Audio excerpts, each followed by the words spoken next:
So ఈ ఎపిసోడ్లో మనం మిడీ కీబోర్డ్ని మెయిన్ స్టేజ్కి ఎలా అసైన్ చేసుకోవాలో చూద్దాం. అలాగే దాంతోపాటు మిడీ కీబోర్డ్లో టోన్స్ని ఎలా చేంజ్ చేసుకోవాలో చూద్దాం. అలాగే మెయిన్ వాల్యూమ్ కూడా ఎలా అసైన్ చేసుకోవాలో ఇవన్నీ కంప్లీట్గా ఈ ఎపిసోడ్లో చూద్దాం. సో మెయిన్ స్టేజ్ ఓపెన్ చేసిన తర్వాత ఇక్కడ నాకు డిస్ప్లేలో కంప్లీట్ బ్లాంక్ స్క్రీన్ కనిపిస్తుంది. అంటే ఇందులో ఉన్న ఎలిమెంట్స్ అన్నీ నేను డిలీట్ చేశాను మీకు మళ్ళీ చూపించడానికి. సో ఈ బ్లాంక్ స్క్రీన్లో మనం కీబోర్డ్ అలాగే బటన్స్ ఇవన్నీ ఎలిమెంట్స్ అన్నీ యాడ్ చేద్దాం. సో ఈ ఎలిమెంట్స్ అన్నీ యాడ్ చేసుకున్న తర్వాత మన మిడీ కీబోర్డ్కి అసైన్ చేసుకొని వాటిని ఎలా సెట్ చేసుకోవాలి ఇవన్నీ మనం ఈ ఎపిసోడ్లో చూద్దాం. సో ఫస్ట్ ఎలిమెంట్స్ని యాడ్ చేసుకొని అసైన్ చేసుకోవాలంటే ఫస్ట్ మనం లేఅవుట్ మోడ్లోకి వెళ్ళాలన్నమాట. లేఅవుట్ మోడ్లో ఎలిమెంట్స్ అన్నీ మనం డ్రాగ్ అండ్ డ్రాప్ చేసుకొని వాటిని అన్నిటిని మన మిడీ కీబోర్డ్కి అసైన్ చేసుకోవచ్చు. సో ఇక్కడ పైన కనిపిస్తున్న లేఅవుట్ అని ఉంది కదా, దాన్ని క్లిక్ చేస్తున్నాను. సో ఇది మన లేఅవుట్ మోడ్ అనమాట. ఫస్ట్ మనం మన మెయిన్ కాంపోనెంట్ కీబోర్డ్ని డ్రాగ్ అండ్ డ్రాప్ చేసుకుందాం. ఇది మనకి షెల్ఫ్ కంట్రోల్స్లో ఉంటుంది. ఇక్కడ కీబోర్డ్ కనిపిస్తుంది చూసారు కదా, జస్ట్ దీన్ని ఇట్లా డ్రాగ్ అండ్ డ్రాప్ చేస్తున్నాను. దాన్ని క్లిక్ చేసి ఇలా డ్రాగ్ చేయగానే మనకి స్క్రీన్లోకి వచ్చేస్తుంది. సో దీన్ని చిన్నగా చేసి ఒక సైడ్లో పెడదాం.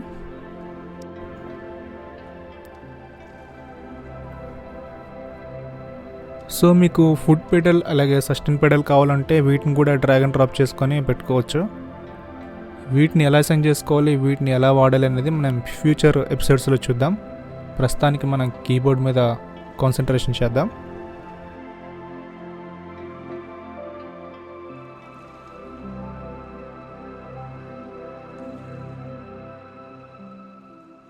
సో ఇప్పుడు మనం కీబోర్డ్ని అసైన్ చేద్దాం. సో ఫస్ట్ కీబోర్డ్ని అసైన్ చేయాలి అంటే మనం కీబోర్డ్ని మన ల్యాప్టాప్కి కనెక్ట్ చేయాలి. సో ఆ ప్రాసెస్ని ఇప్పుడు చూద్దాం. సో ఇదే నా మిడీ కీబోర్డ్ అనమాట, రోలాండ్ A800 Pro.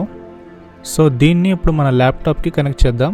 సో మనకు కావాల్సింది ఇక్కడ USB కేబుల్ కనిపిస్తుంది కదా, ఇటు సైడ్ ఏమో ప్రింటర్ కేబుల్ ఉంటుంది అండ్ ఇటు సైడ్ ఏమో USB కేబుల్ ఉంటుంది. ఈ ప్రింటర్ కేబుల్ని మన మిడీ కీబోర్డ్కి కనెక్ట్ చేద్దాం. అలాగే ఈ USB కేబుల్ని ల్యాప్టాప్కి కనెక్ట్ చేద్దాం. సో ఫస్ట్ మన కీబోర్డ్కి ప్రింటర్ కేబుల్ని కనెక్ట్ చేద్దాం.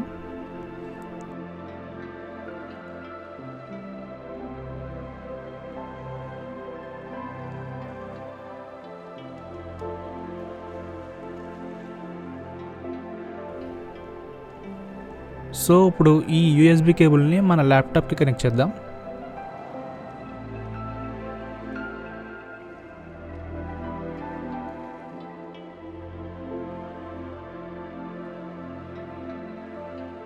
రైట్, ఇప్పుడు మన మిడీ కీబోర్డ్ మన ల్యాప్టాప్కి కనెక్ట్ అయిపోయింది. సో ఇప్పుడు మనం కనెక్ట్ చేసిన మిడీ కీబోర్డ్ని మెయిన్ స్టేజ్కి అసైన్ చేయాలి అంటే ఇక్కడ డిస్ప్లేలో కనపడుతున్న కీబోర్డ్ని క్లిక్ చేయాలి. క్లిక్ చేసిన తర్వాత ఇక్కడ లెఫ్ట్ సైడ్కి ఇక్కడ అసైన్ బటన్ కనిపిస్తుంది కదా, దాన్ని క్లిక్ చేయాలి. సో ఇక్కడ అసైన్ బటన్ క్లిక్ చేసిన తర్వాత మనకి రెడ్ సింబల్ వచ్చింది, అంటే మనకి అసైనింగ్ ఆన్ అయినట్టు అనమాట. ఇప్పుడు మనకి మిడీ కీబోర్డ్ని ప్లే చేయాలి. చూడండి, ఇక్కడ ప్లే చేస్తున్నప్పుడు ఇక్కడ డిస్ప్లేలో కూడా కీబోర్డ్లో ప్లే అవుతుంది. అలాగే ఇక్కడ కనిపిస్తున్న స్క్రీన్లో కూడా మనకి కార్డ్స్ అనేవి ప్లే అవుతున్నాయి. అంటే మన మిడీ కీబోర్డ్ సక్సెస్ఫుల్గా మెయిన్ స్టేజ్కి అసైన్ అయిపోయినట్టు అనమాట. సో ఇప్పుడు మన ఈ అసైన్ బటన్ని ఆఫ్ చేసుకుందాం. సో ఇక్కడ మిడీ పోర్ట్లో కూడా మన కీబోర్డ్ నేమ్ అనేది కనిపించింది. సో నెక్స్ట్ మనకు కావాల్సిన కాంపోనెంట్ వచ్చేసి ప్యాచ్ లిస్ట్ అనమాట. సో లెఫ్ట్ సైడ్ మనకి ప్యాచ్ లిస్ట్ ఉంటే ఏ ప్యాచ్లో మనం ఉన్నామో, ఏ ప్యాచ్ ప్లే చేస్తున్నామో మనకి తెలుస్తుంది. సో దానికోసం ఒక ప్యాచ్ లిస్ట్ని కూడా యాడ్ చేద్దాం. సో ఇక్కడ ప్యానెల్ కంట్రోల్స్ని క్లిక్ చేసిన తర్వాత పైకి డ్రాగ్ చేసుకుంటే ఇక్కడ రైట్ సైడ్లో మీకు సెలెక్టర్ అని కనిపిస్తుంది చూసారు కదా, దీన్ని మన డిస్ప్లేలోకి డ్రాగ్ అండ్ డ్రాప్ చేసుకోవాలి. సో మన ప్యాచ్ లిస్ట్లో ఎన్ని ప్యాచెస్ మనకి డిస్ప్లే అవ్వాలి అనేది కూడా మనమే డిసైడ్ చేయొచ్చు. సో దానికి ఇక్కడ మనకి లెఫ్ట్ సైడ్లో ఐటమ్స్ టు డిస్ప్లే అని ఉంది కదా, దీంట్లో ఒక నెంబర్ ఎంటర్ చేయాలి. సో నేనైతే 25 ఎంటర్ చేస్తున్నాను, అంటే నాకు ఈ డిస్ప్లేలో 25 ప్యాచెస్ కావాలి. సో మీకు సెట్ అండ్ ప్యాచెస్ అన్నీ సింగిల్గా కనిపించాలంటే ఇక్కడ డ్యూయల్ కాలమ్ డిస్ప్లేని ఆఫ్ చేసుకోండి. సో ఇక్కడ కలర్లో మీకు నచ్చిన కలర్ని సెలెక్ట్ చేసుకోండి. సో నెక్స్ట్ మనం ఈ ప్యాచ్ లిస్ట్ కింద 2 బటన్స్ని అసైన్ చేద్దాం. ఒక బటన్ ప్రీవియస్ ప్యాచ్కి వెళ్ళడానికి, అలాగే ఇంకో బటన్ నెక్స్ట్ ప్యాచ్కి వెళ్ళడానికి సెట్ చేసుకుందాం.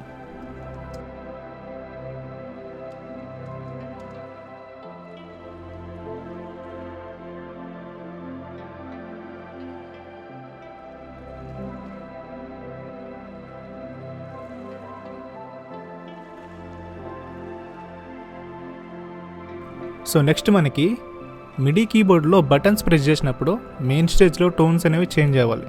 సో దానికోసం మనం బటన్స్ని స్క్రీన్లో ఒక డ్రాగ్ అండ్ డ్రాప్ చేసుకొని ఆ బటన్స్ని మన మిడీ కీబోర్డ్ బటన్స్కి అసైన్ చేద్దాం.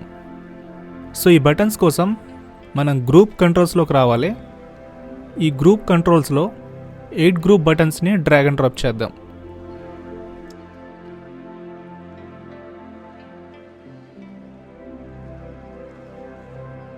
సో మిగతా 8 బటన్స్ కోసం మనం దీన్నే డూప్లికేట్ చేద్దాం. సో దానికోసం మనం ఆల్ట్ బటన్ని ప్రెస్ చేసి డ్రాగ్ అండ్ డ్రాప్ చేస్తే మనకి డూప్లికేట్ బటన్స్ వస్తాయి.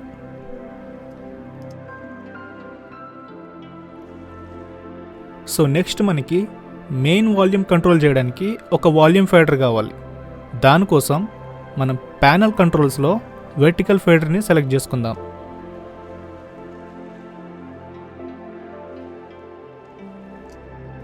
దీనికి ఒక వాల్యూమ్ మీటర్ని కూడా సెలెక్ట్ చేసుకుందాం.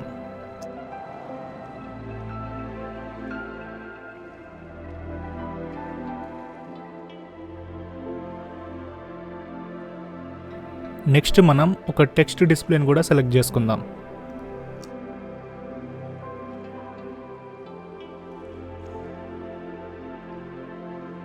ఇప్పుడు ప్రతి కాంపోనెంట్కి ఒక బ్యాక్గ్రౌండ్ ఇమేజ్ని యాడ్ చేద్దాం. దానికోసం మనం ప్యానల్ కంట్రోల్స్లోనే కిందకి స్క్రోల్ చేసిన తర్వాత మనకి బ్యాక్గ్రౌండ్ అని ఒకటి కనిపిస్తుంది. దీన్ని డిస్ప్లేలోకి డ్రాగ్ అండ్ డ్రాప్ చేసుకుందాం. సో ఇక్కడ మీకు 2 ఆప్షన్స్ కనిపిస్తాయి, ఒకటి ప్యానల్ అలాగే ఇంకొకటి ఇమేజ్. ఈ మెయిన్ స్టేజ్ కాన్సెప్ట్ డిస్ప్లేలో మీ పర్సనల్ ఫోటో మీరు యాడ్ చేసుకోవాలనుకుంటే ఈ ఇమేజ్ సెక్షన్లో ఇమేజ్ని సెలెక్ట్ చేసుకోవచ్చు.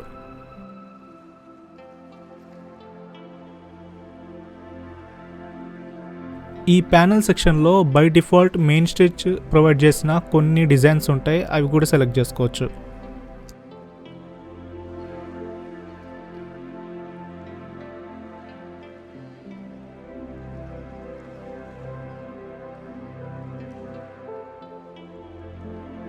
ఇప్పుడు ఈ బటన్స్ని మన కీబోర్డ్కి అసైన్ చేద్దాం. దానికోసం మనం చేయాల్సింది ఏంటంటే ఫస్ట్ ఈ బటన్ని ప్రెస్ చేయాలి. దాని తర్వాత ఇక్కడ అసైన్ బటన్ని క్లిక్ చేయాలి. అప్పుడు మనకి అసైన్ బటన్ ఆన్ అవుతుంది. సో ఇప్పుడు నేను బటన్ని ప్రెస్ చేస్తున్నాను చూడండి నా కీబోర్డ్లో. సో చూసారా, క్లిక్ చేసిన తర్వాత అక్కడ అసైన్ అయిపోయింది. సో ఈ విధంగా మనం బటన్స్ని అసైన్ చేసుకుంటాం అనమాట. సో సేమ్ ఇదే ప్రాసెస్ అనమాట. ఇక్కడ బటన్ క్లిక్ చేసిన తర్వాత మన కీబోర్డ్లో ఉన్న బటన్ క్లిక్ చేయాలి. అలా మనకి అన్ని బటన్స్ అసైన్ అయిపోతాయి అన్నమాట. ఫస్ట్ మీరు మెయిన్ స్టేజ్లో బటన్ క్లిక్ చేసి మన కీబోర్డ్లో ఉన్న బటన్ క్లిక్ చేసిన తర్వాతనే మనకి ఆ బటన్ అనేది అసైన్ అవుతుంది.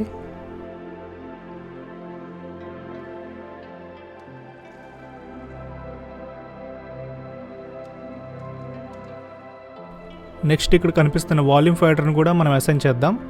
సో డిస్ప్లేలో ఫస్ట్ వాల్యూమ్ ఫేడర్ని సెలెక్ట్ చేసుకొని తర్వాత మన కీబోర్డ్లో ఉన్న వాల్యూమ్ ఫేడర్ని కదిలిస్తే వాల్యూమ్ ఫేడర్ కూడా అసైన్ అయిపోతుంది.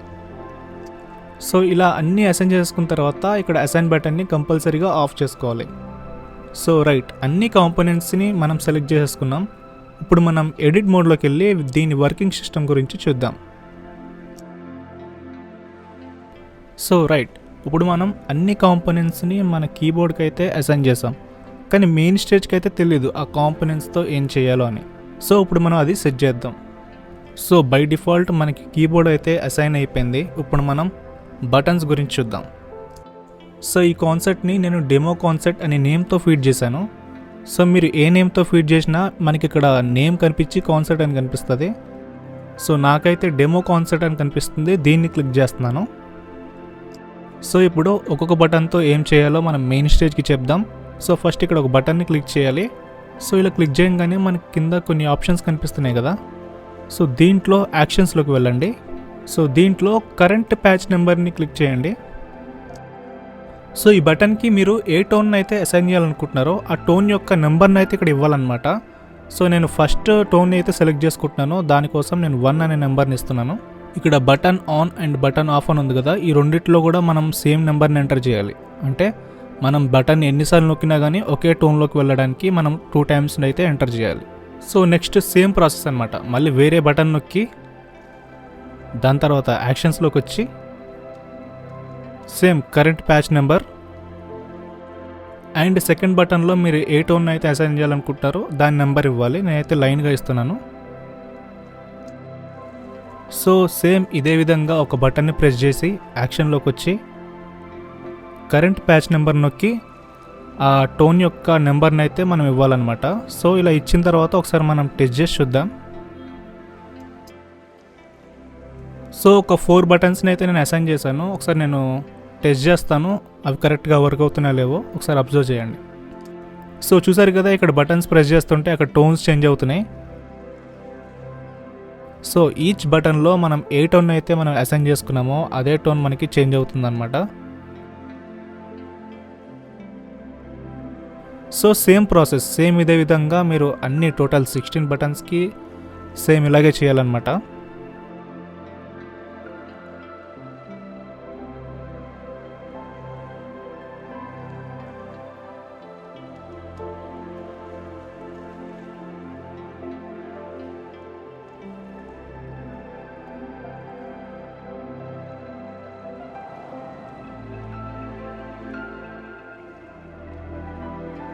సో అన్ని 16 బటన్స్కి నేను లైన్గా నెంబర్స్ ఇచ్చాను కదా, ఇప్పుడు మనం ర్యాండమ్గా నెంబర్స్ చేంజ్ చేద్దాం. చేంజ్ చేసి ఇలా కూడా మనం టెస్ట్ చేసి చూద్దాం.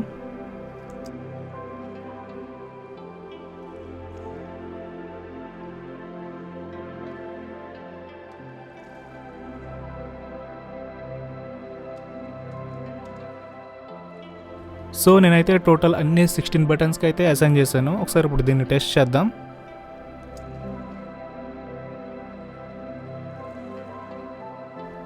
సో చూసారు కదా, అన్ని 16 బటన్స్ మనకి వర్క్ అవుతున్నాయి.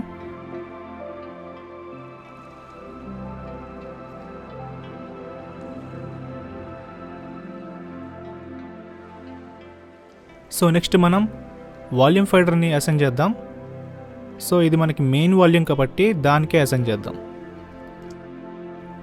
సో ఇది కూడా సేమ్ ప్రాసెస్ అనమాట. ఫస్ట్ డెమో కాన్సెప్ట్ని క్లిక్ చేయాలి, దాని తర్వాత వాల్యూమ్ ఫేడర్ని క్లిక్ చేయాలి. సో ఇలాగ మనకి కొన్ని ఆప్షన్స్ వస్తాయి. సో ఈ ఫేడర్కి మనం మెయిన్ వాల్యూమ్ని అసైన్ చేయాలి అంటే మెయిన్ వాల్యూమ్ యొక్క నేమ్ని మనం కనుక్కోవాలి. సో అసలు ఆ మెయిన్ వాల్యూమ్ ఎక్కడ ఉంటుందో ఇప్పుడు చూద్దాం. సో రైట్ సైడ్కి మనకి ఛానల్ స్ట్రిప్స్ కనిపిస్తాయి. ఈ ఛానల్ స్ట్రిప్స్లో రైట్ సైడ్లో అంటే లాస్ట్కి స్క్రోల్ చేస్తే ఇక్కడ అవుట్పుట్ 1 and 2 అని ఉంది కదా, ఇదే మన మెయిన్ వాల్యూమ్ అనమాట. సో బై డిఫాల్ట్ మనకి అవుట్పుట్ 1 and 2 అని నేమ్ ఉంటుంది. సో దీన్ని రీనేమ్ చేసుకోవచ్చు, మనం ఏ నేమ్ అయినా ఇవ్వచ్చు. బై డిఫాల్ట్ అయితే అవుట్పుట్ 1 and 2 అని ఉంటుంది. సో ఈ లిస్ట్లో మనం కిందకి స్క్రోల్ చేస్తే ఇక్కడ అవుట్పుట్ 1, 2 అని ఉంది కదా, బ్రాకెట్లో 8 అని ఉంది, అంటే 8th ప్లేస్లో ఉందన్నమాట. సో ఈ అవుట్పుట్ 1 and 2ని మనం సెలెక్ట్ చేసుకోవాలి. దీంట్లో మనం వాల్యూమ్ని సెలెక్ట్ చేసుకుందాం. సో ఇప్పుడు మనం టెస్ట్ చేసి చూద్దాం. సో రైట్, మనకి వాల్యూమ్ కూడా అసైన్ అయిపోయింది.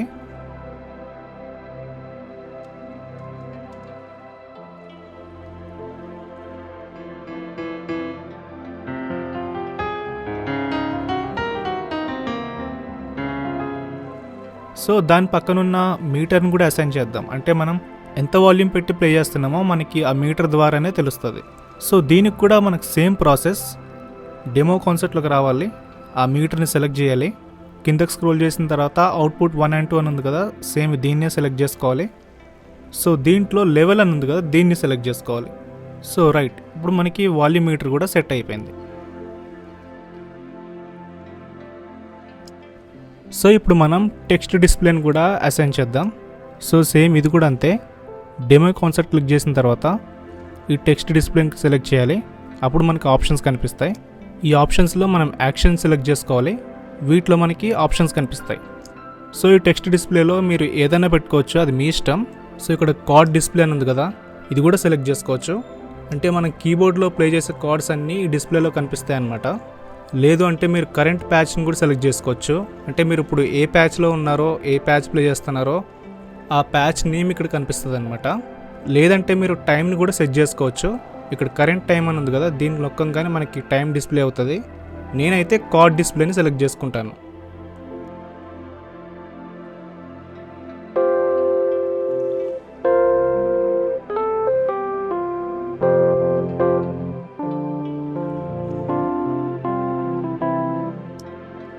సో లాస్ట్గా మనకి ప్యాచ్ లిస్ట్ కింద 2 బటన్స్ అయితే పెట్టుకున్నాం కదా, దీన్ని కూడా మనం సెట్ చేద్దాం.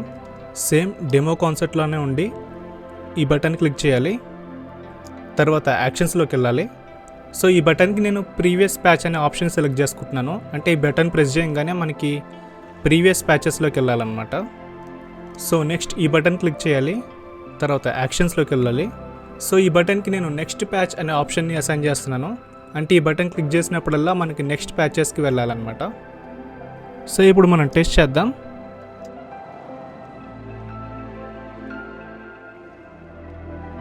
రైట్, ఇప్పుడు మనకి ఈ బటన్స్ కూడా అసైన్ అయిపోయినాయి. సో ఇదే అన్నమాట అసైన్ చేసుకునే విధానం. సో చూసారు కదా, కీబోర్డ్ని అలాగే బటన్స్ని అలాగే వాల్యూమ్ ఫాడర్ని మెయిన్ స్టేజ్లో ఈ విధంగా అసైన్ చేసుకుంటాం. సో ఈ ఎపిసోడ్లో ఇంతవరకు మాత్రమే. నెక్స్ట్ వచ్చే ఎపిసోడ్స్లో మెయిన్ స్టేజ్ గురించి ఇంకా ఫర్దర్గా ఎక్స్ప్లోర్ చేద్దాం. సో ప్రతి ఎపిసోడ్ మీకు నోటిఫికేషన్ రావాలంటే వెంటనే మీరు సబ్స్క్రైబ్ చేసుకొని బెల్ నోటిఫికేషన్ ఆన్ చేసుకోండి. అలాగే మీకేమైనా మెయిన్ స్టేజ్లో డౌట్స్ ఉంటే అవన్నీ కామెంట్ సెక్షన్లో తెలియజేయండి. నేను వాటి గురించి ఫర్దర్గా వచ్చే ఎపిసోడ్స్లో మీకు ఎక్స్ప్లెయిన్ చేస్తాను. ఈ సిరీస్ గురించి అప్డేట్స్ లేదా నా కోర్సెస్ గురించి అప్డేట్స్ మీకు కావాలంటే నా ఇన్స్టాగ్రామ్ పేజ్ జైరా మెలోడీస్ని ఫాలో అవ్వండి.